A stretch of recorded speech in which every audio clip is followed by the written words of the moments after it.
Diego Pavia will be the key to Vandy's success.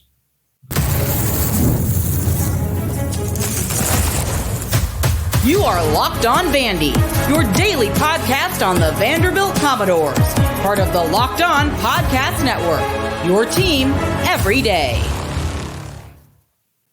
Welcome into the Locked On Vandy podcast on the Locked On Podcast Network. I'm your host, Corey Burton. Thanks for making Locked On Vandy your first listen every day. Shout out to the everydayers. We are free and available wherever you get your podcasts and on YouTube as a part of the Locked On Podcast Network, your team every day. On today's episode, Mark Byington gets his center, rounds out his roster. Micah Bell will show off his versatility, but success will hinge on Diego Pavia, who, according to PFF, is ranked number 6th in SEC returning quarterback. So the 2024 season is here, okay? And it's time for Diego Pavia to take over. I think you're going to start to see this thing unfold. They have built the roster up now. The offense is loaded with weapons, okay? And this is going to be the chance that Diego Pavia has to really, truly make an impact and essentially, as they say, he's going to have to cook with this roster, and I think that he will. So, but the first aspect of this now, I to restate the objective here, as I'm a teacher close to May, but Diego Pavia will be Vandy's key to success. Okay, and Vandy's goal of going bowling is still intact. And Diego Pavia will be the key to all this, and he's going to have to impact the game in a multitude of ways. And if that happens, you will see a successful season for Vanderbilt. So the first step, because Vandy's identity will be run first, physical, things like that, Diego Pavia is going to have to first impact the game as a runner. Okay, he's gonna have to be a factor there. He was a factor there at New Mexico State. He's got to be a factor in that aspect at Vandy as well. And it starts with the offensive line. And what I really commend Clark Lee and Tim Beck and Jerry Kill and crew for doing, Chris Kleenak, is going out and filling this offensive line with talented people. Okay, not just going out there and saying, okay, we need 4 offensive linemen. Okay.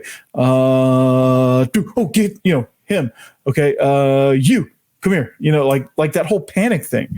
And sometimes Vandy's I think Vandy teams in years past in that situation would have panicked to fill their roster, but I think they had some very, very well thought out, very, I guess, purposeful targets that they wanted to go after, and guys that have talent, guys that performed at their last school, guys that performed in high school but just didn't quite get the break.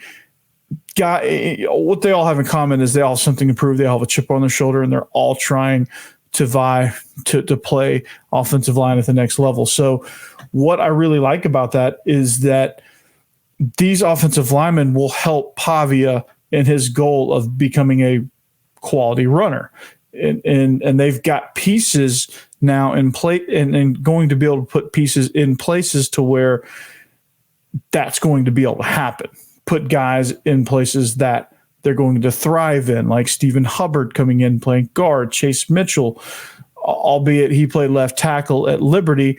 I think with his build, his physicality, he steps over to the right side. Gage Pitchford, coming back from injury, he's a returner, but he's somebody that's going to factor in at one of the guard spots, likely the left guard spot. You have Gunnar Hansen at left tackle, Stephen Lasoya coming in out of the transfer portal. He was the first offensive piece to be taken from the portal from Mississippi State, has a lot of conference playing experience, has also center experience, which is very key. So if Diego Pavia is going to impact the game, he's going to do it in the run game, and this is going to help the offensive line. I think bolstering the depth there and getting good veteran guys is going to help Pavia be able to do what he does best, and that's run downhill in the quarterback run game, or even in the double and triple option game as well. So, or as a part of that, so to speak. But, I'm excited about that. And that's Vandy's identity. That's what Vandy wants to do. That's what I anticipate their identity to be based on how things shook out at New Mexico State, how they kind of started building this roster, although they really haven't built up the running back room like I thought they would. They have a lot of confidence in Newberry and Alexander. They have a lot of confidence in Gillespie. They have some confidence in some of the newcomers, the freshmen that's coming in. And also, I think, we'll talk about it later, but Micah Bell could factor in there as well. But, I think the run game is going to be vastly important, and they're going to find ways to impact in the run game. Now, the other way that Pavia is going to be able to impact things, and that the reason why he's ranked where he's ranked, I think, is going to be his effectiveness in the RPO game, in the quick passing game, in the play action passing game, and occasionally downfield shots. Now, what you're going to see with the downfield shots is it's going to be very calculated for those shots to happen. The number one shot I see coming is off an RPO. Actually, a lot of people call it glance. It'll probably be off of power read, which those of you that don't know what power read is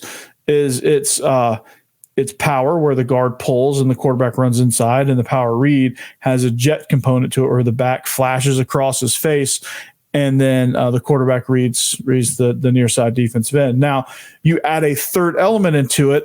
The triple part of this triple option is not him pulling the ball and pitching it, whereas everyone thinks, okay, that's triple option. They're gonna give the dive, quarterback's gonna run, and quarterback's gonna pitch, right? That's triple option, right? But RPO presents a lot of variations for triple option. Your third option is if you get these safeties that want to come screaming down into the box.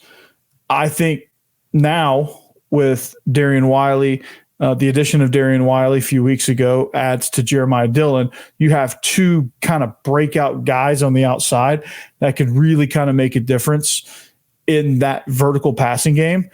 And what you're going to see, I think, as they develop the RPO game, is you're going to see what they call a glance RPO, which is typically a play side, run side, third level RPO where you're taking advantage of an over aggressive safety. Safety runs down in the box, try to make a stop on the run.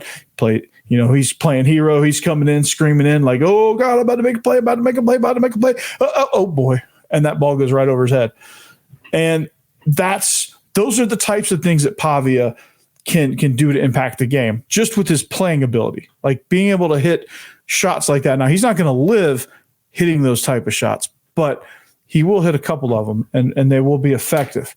And that's how they're going to kind of go. And then the rest of it's going to be quick game, reading, things like that, just kind of baiting the defense and just kind of doing what he does as far as getting the ball where it needs to go.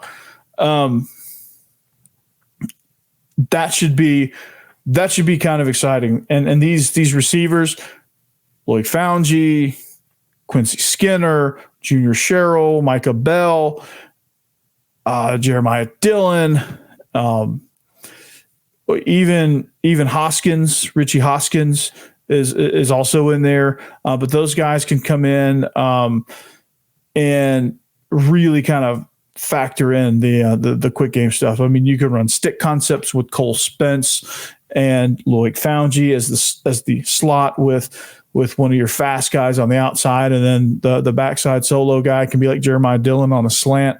You can have slant concepts, hitch concepts, smash concepts, to where you're just kind of thrown to those guys and getting the ball out of your hand pretty quick, or putting your quarterback on the move. Just things like that. I think Tim Beck will use to take advantage of what Diego Pavia does well, and he can build on what Diego Pavia does well, because they've spent the last 2 seasons together as offensive coordinator and quarterback, that he can kind of take some things to the next level as his quarterback understands, and obviously as he can get the receivers to understand and the offensive line to understand when it comes to pass pro, because I think there is a level to what these offensive linemen need to know, what's going on. There's a certain level of what they need to know, and based on like what's going on behind them, like they don't need to know everything, but they need to know enough about what's going on behind them so that they can kind of adjust accordingly. Because if they know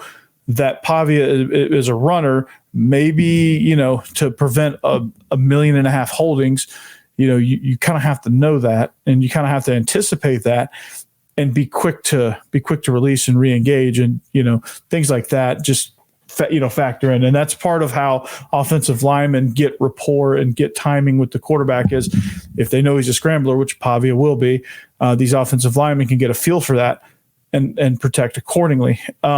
These receivers will understand kind of, where Pavia likes to throw, how he likes to throw, how he envisions certain route concepts, where he wants these guys to be when he releases it. Things like that will be kind of worked out over the course of the summer. And that, that's part of what's going to make Pavia what he is, or what he's going to be, and what everybody thinks he's going to be based on these rankings from PFF. And I couldn't agree more that, like, you just sit, let's take a look at the list. Okay. The list is pretty impressive when you think about it. And, you take a look at this, and you look at the quarterbacks that are above him and some of the quarterbacks that are even below him, and you're just like, well, how does he, he hadn't played a snap. He hadn't done any sort of spring ball or anything. So here's the highest graded returning quarterbacks according to PFF. This was on the X account. So there's Pavia right there. He's number 1, 2, 3, 4, 5. He's number 6, right there behind Brady Cook, right behind Quinn Ewers, Jalen Merrill, Jackson Dart, and Carson Beck. The top 5 are pretty self-explanatory. I mean, Carson Beck probably going to be consensus number 1 in the draft next year. He's obviously going to be the best. Right there behind him is Jackson Dart, who, if you want to know more about what Jackson Dart is bringing to the table, listen to my man Stephen Willis at Locked On Ole Miss. Quinn Ewers is going to be a special quarterback. Brady Cook showed what he could do last year, led kind of a renaissance in Missouri's football program. A little bit huge win over Ohio State in the bowl game. These next ones are, Graham Mertz at Florida, Blake Shapen, Peyton Thorne. It's going to be Brock Vandagriff at Kentucky. Let's just be honest about that. And then, after that, it's just, this list is kind of bad. But I just don't see it with Graham Mertz. I see it more with Peyton Thorne than Graham Mertz.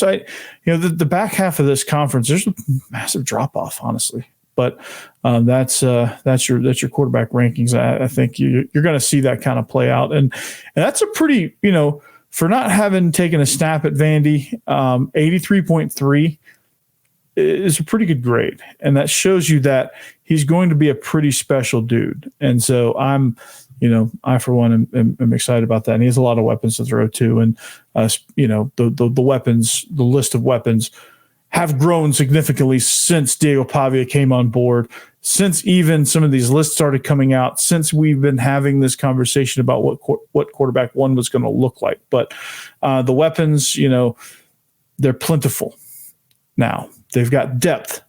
Now they don't have to rely on high schoolers at this point. So Micah Bell is one that just recently got added. He's going to be interesting. He's going to be a massive weapon for Pavia in a lot of ways. And we'll talk about those ways next.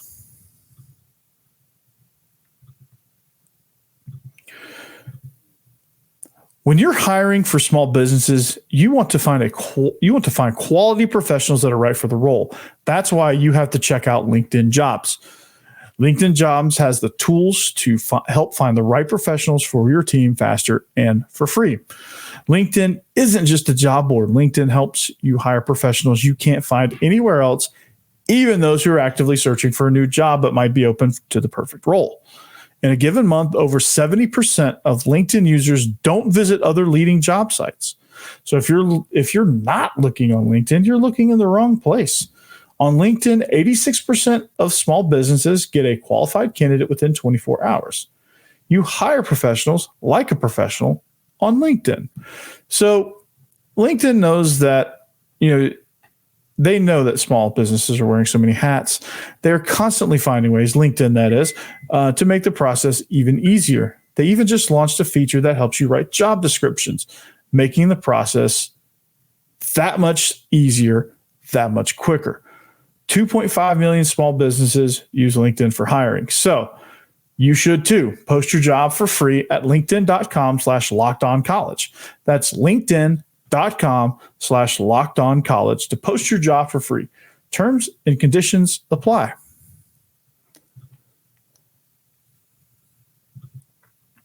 Are you watching Fox Sports or ESPN? Are you sick of all of that screaming? You have to turn the TV down even? Well, make the switch to Locked On Sports today. A free 24/7 sports streaming channel programmed for you every day to bring you the biggest stories without all the screaming. Locked On Sports Today brings you can't-miss analysis, opinions, and news streaming 24/7 on YouTube or the free Amazon Fire TV channels app, part of the Locked On Podcast Network, your team every day. So one of those weapons we talked about, one of those weapons we kind of went on about is Micah Bell. And talked about him yesterday on yesterday's episode. He committed over the weekend. And the more you kind of think about this and the more you kind of understand just kind of what type of player Micah Bell actually is, I think the more exciting it gets, because he's going to be a receiver. Yes. Is he going to be a running back? Yes. He's going to be a returner. Yes. Right. He's going to be an ultimate weapon. He's going to help Pavia. He's going to deliver Pavia a handful of short fields.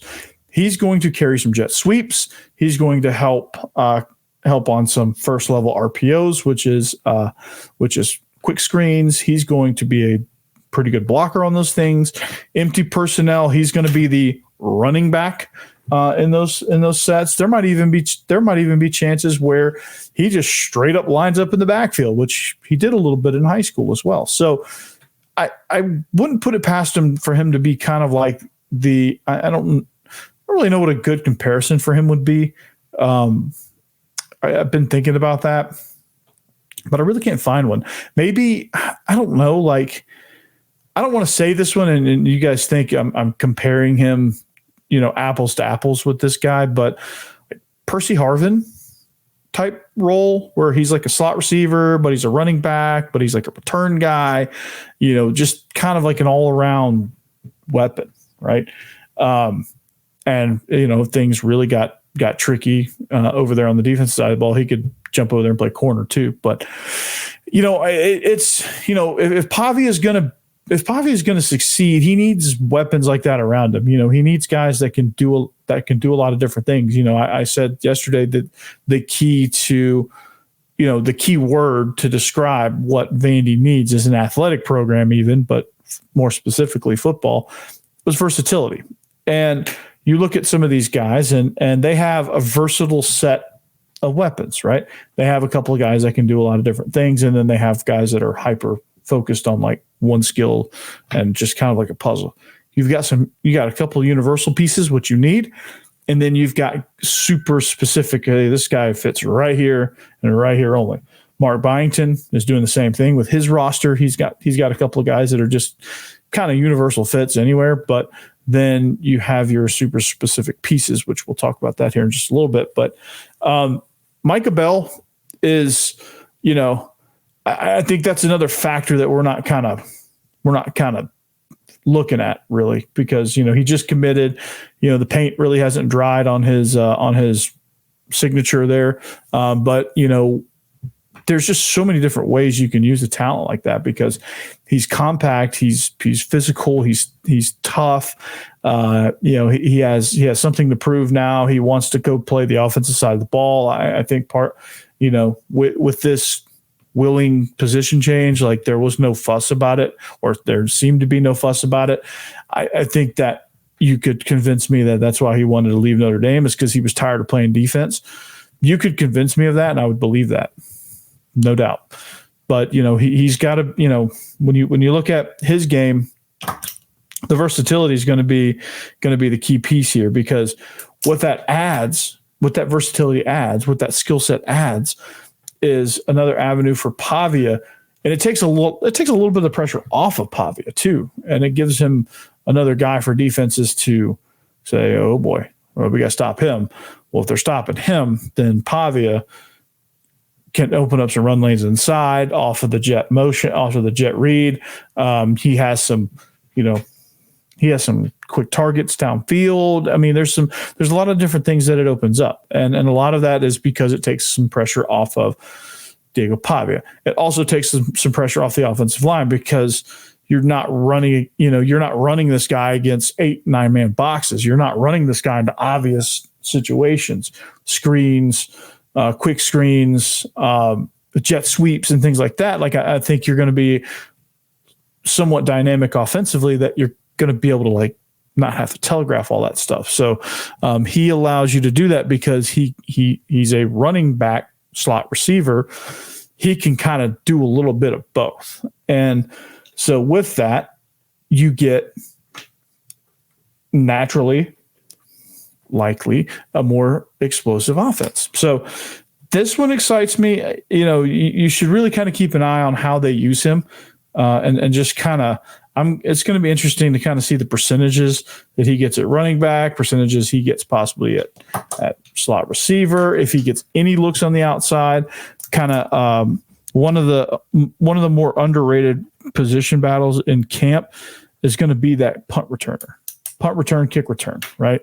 He's definitely going to factor into it. There's going to be other guys that factor too, obviously, but that's going to be something that whoever's going to beat him out in those return spots is going to have their work cut out for him, truthfully. And he's going to be a factor in all of that. So that's going to be another weapon for Pavia. That's going to just be another way that Vandy can hurt you. And people are going to sleep on Vandy. Obviously FanDuel is sleeping on Vandy at 2.5 wins, but who knows? Virginia Tech's going to be a fun game. That's what I know. I know that right. Virginia Tech's going to have their hands full when they come down here, because, they bring back a lot of people. Of course. And they're going to be tough. Well, they're Virginia Tech. They've got tradition. They've got a little bit of tradition. They've always been kind of a tough out. They're well coached with Brent Pry. They have a lot of things going in their favor, but what they don't have is the fact that, they haven't been able to account, because there's no game film really on all these guys playing together. They're going to have to watch a lot of New Mexico State just to figure out what Vandy's going to just do. And then they're going to have to worry about playmakers during the game probably. So that's kind of the beauty of there not being any spring game or, scrimmages, fall camp scrimmages and things like that are, against other programs, because you don't have that much film. Anyway, transfer portal's been kind, man. It's been kind to this athletic department. It's been kind to Clark Lee. It's been kind to Mark Byington as well. He just pulled another commit, big time commit. Kajani Wright out of USC. He's going to dominate the paint, and I'm going to tell you how next.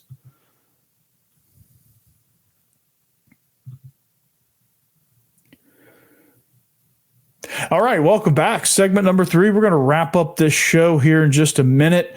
Thank you for making Locked On Vandy your first listen each and every day. I want to appreciate you everydayers. I don't know if I appreciate you guys enough.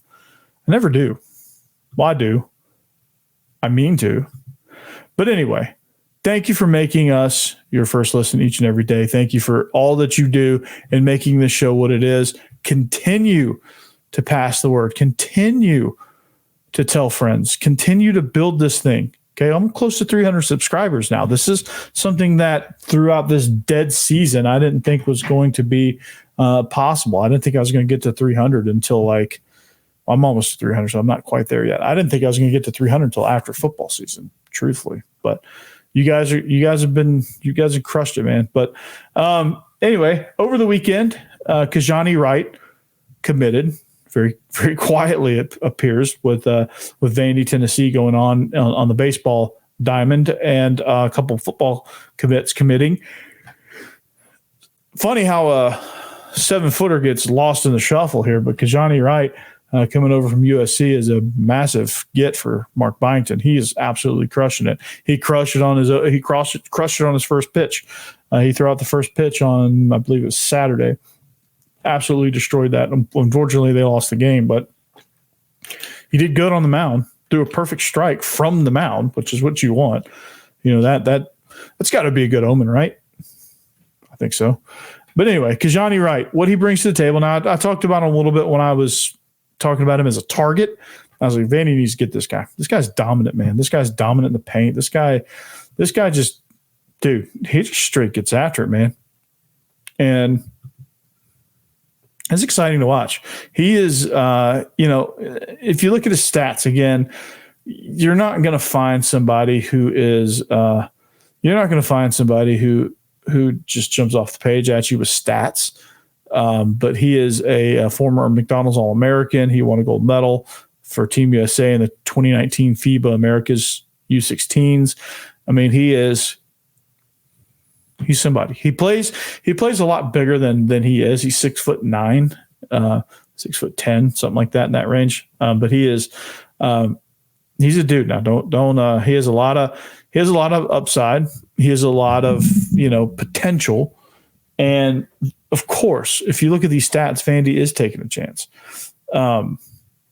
But you just watch him. He's just there, man. He's just kind of always around. He is, he's a guy that's disruptive in the paint. He's just kind of all around where, he just, if the ball rebounds, he's there. He's putting things back up. He can kind of find his way to the rim a little bit. I mean, he is, again,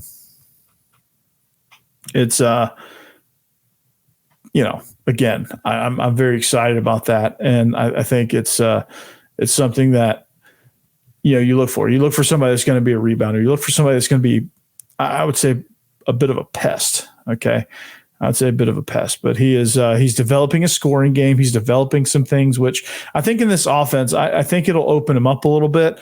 And, I don't think he's somebody. He's kind of weird because he's like built like a 7-footer, but he's 6'9". He kind of wants to play kind of with his back to the basket, and but I just think he's somebody that would benefit with Mark Byington because it's going to put him on the run. That's his strong suit.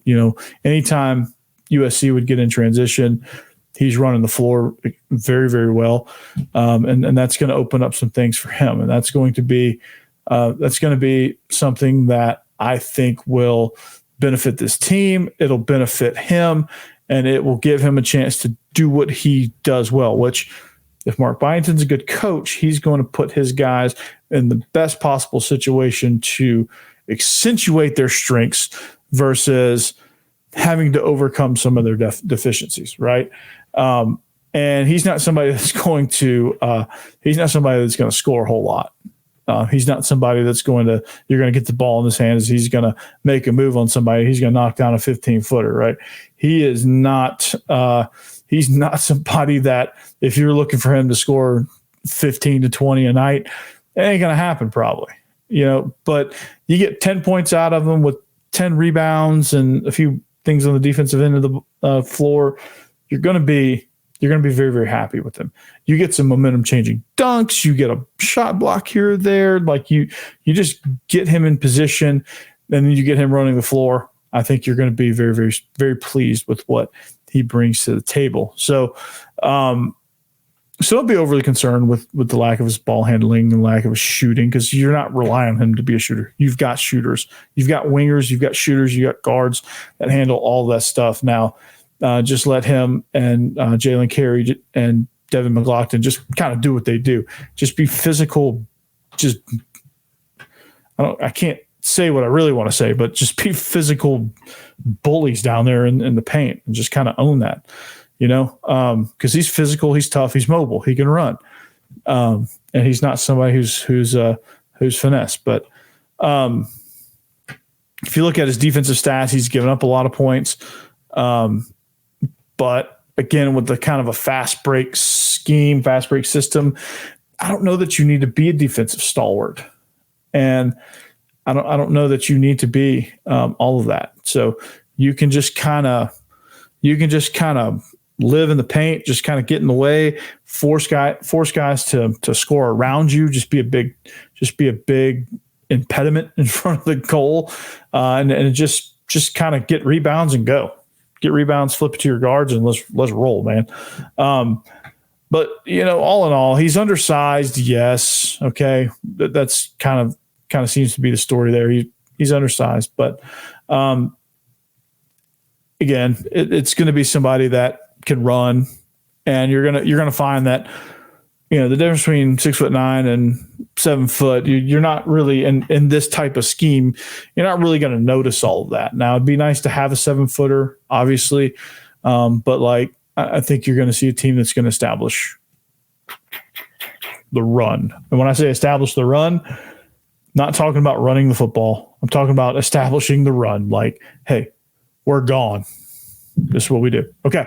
But that's going to do it for us here tonight. Diego Pavia, somebody you should really get excited for. You should get excited that he's thought of as one of the top quarterback, or one near the top in the quarterback world coming into this. You should be excited about all the weapons that he has around him. You should be excited about Kajani Wright and just kind of letting him fit into where he fits in this scheme. And with all of that, we're gonna get out of here. We're gonna come back here tomorrow with a Hump Day edition of Locked On Vandy on the Locked On Vandy podcast on the Locked On Vandy on the Locked On Podcast Network.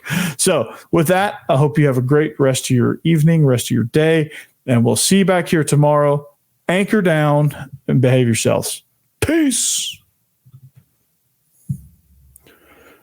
Tuesday.